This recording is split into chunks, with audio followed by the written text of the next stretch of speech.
పొగడాపు తేనెలతో పొదరిల్లు కడిగేసి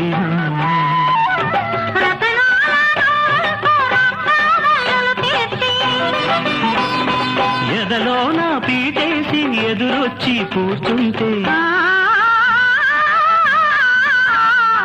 సొదలేమిటే రామ చిలక, సొదలేమిటే రామ చిలక, సొగసిచ్చుకో సిగ్గుపడక, సొగసిచ్చుకో సిగ్గుపడక.